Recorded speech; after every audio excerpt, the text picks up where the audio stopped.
Good evening. This is your top of the hour news roundup. From global diplomacy and regional tensions to breakthroughs in defense agreements and political protests at home, we bring you the most essential headlines shaping Pakistan and the world today. I'm Junaid from Geo News headquarters, and these are tonight's top stories. During the funeral of former Bangladeshi Prime Minister Khaleda Zia, National Assembly Speaker Ayaz Sadiq met Indian External Affairs Minister S. Jaishankar. The Indian minister walked over to Ayaz Sadiq's seat, exchanged the greetings and shook hands. The interaction consisted of a brief, cordial exchange. This meeting marks the first high-level contact between Pakistan and India since the conflict between the two countries in May. With only hours left before the end of 2025, Pakistan and the world are preparing to welcome the new year. Dubai's Burj Khalifa will host a grand fireworks display, while festivities are planned in New York, London, and Paris. In Beijing, a New Year gala featured traditional opera where President Xi Jinping pledged stronger macro policies in 2026. New Year celebrations are underway across major cities, including Islamabad, Karachi, and Lahore. Fireworks are planned at Liberty Chowk and the Governor's House in Karachi. Punjab has imposed a ban on aerial firing, fireworks, and one-wheeling, warning of terrorism charges for violations. Entry into Islamabad will be restricted due to heavy traffic, and Section 144 is in force in Murree.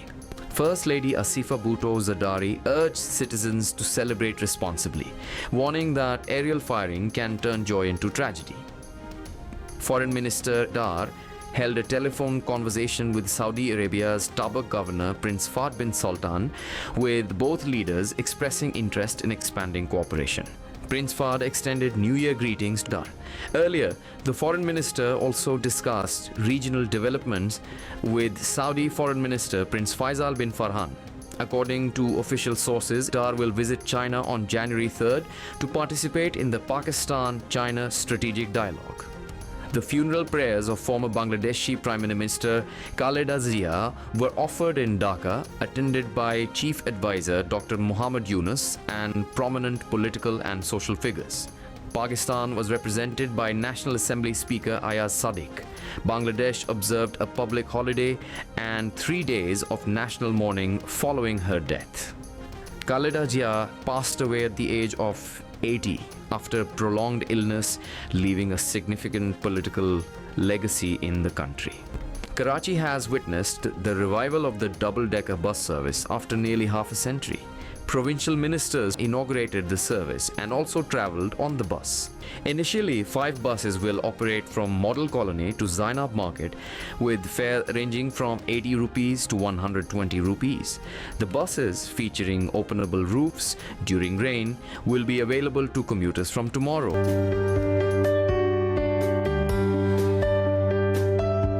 ज़रूर आना चाहिए यहाँ पे मालम जब्बा में।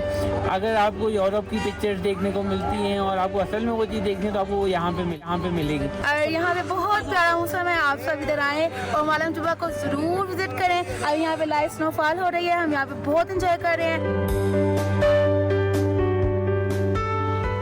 Cold weather has intensified across the country, with rain and snowfall reported in several regions.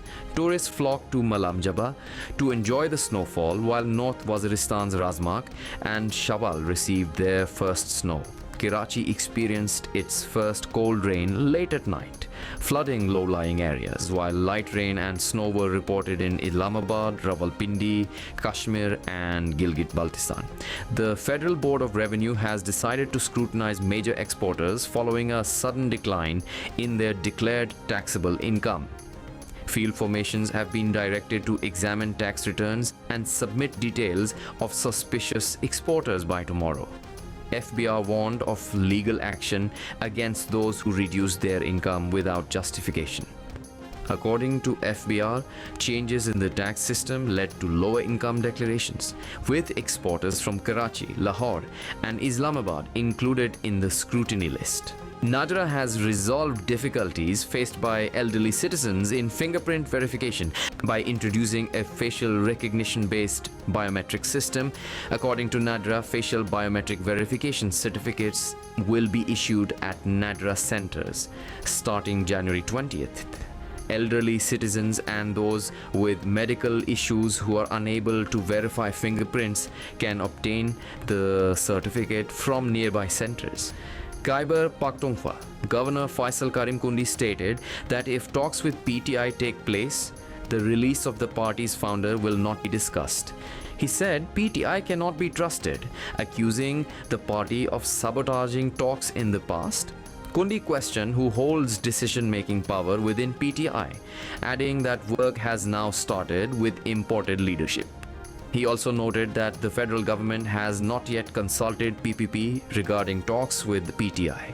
PTI Secretary General Salman Akram Raja stated that there is currently no conducive environment for negotiations. He said talks only succeed when fundamental principles are accepted, adding that discussions without groundwork are meaningless. Raja rejected the notion of imposing harsh conditions, emphasizing that PTI has not set rigid demands. He also stressed that meeting the party's founder is a right of his sisters, underscoring the party's stance amid ongoing political uncertainty.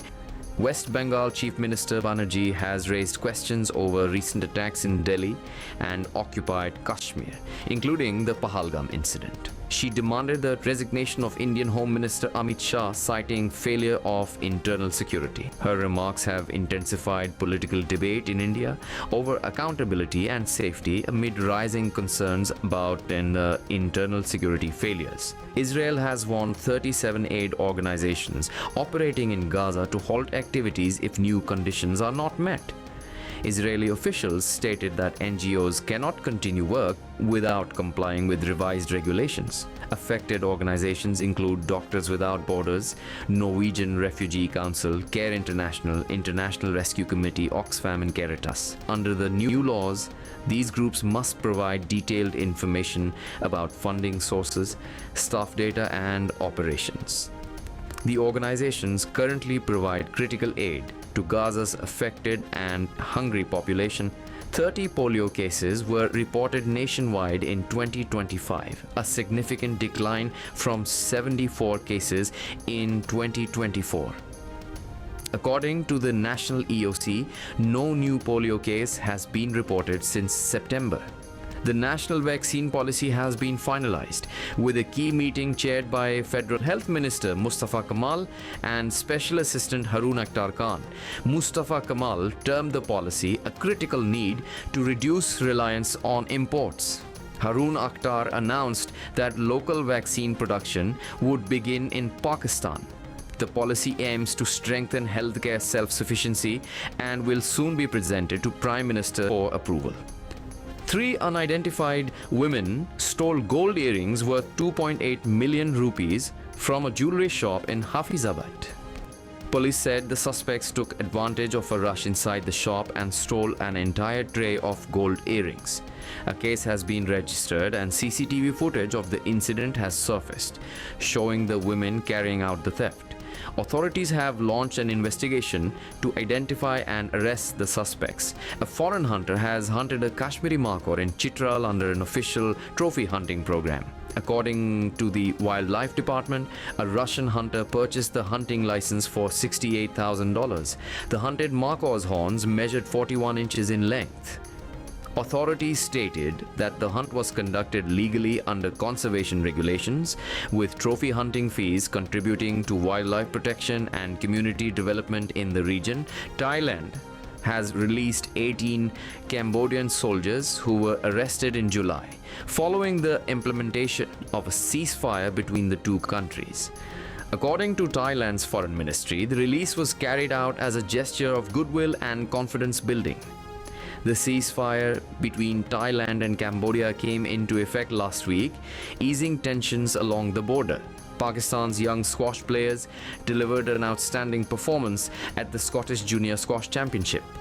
In the under-15 category final, Sohail Adnan defeated a Chinese opponent to clinch the title. Meanwhile, Muhammad Mustafa emerged victorious in the under-13 category. The twin triumphs highlighted Pakistan's growing strength in junior squash, with teenage players raising the national flag on an international stage and showcasing the country's promising future in the sport. That wraps up our top headlines for this hour. Stay with us for more updates and in-depth coverage on these developing stories. I'm Junaid, and you're watching Geo News, where every story matters.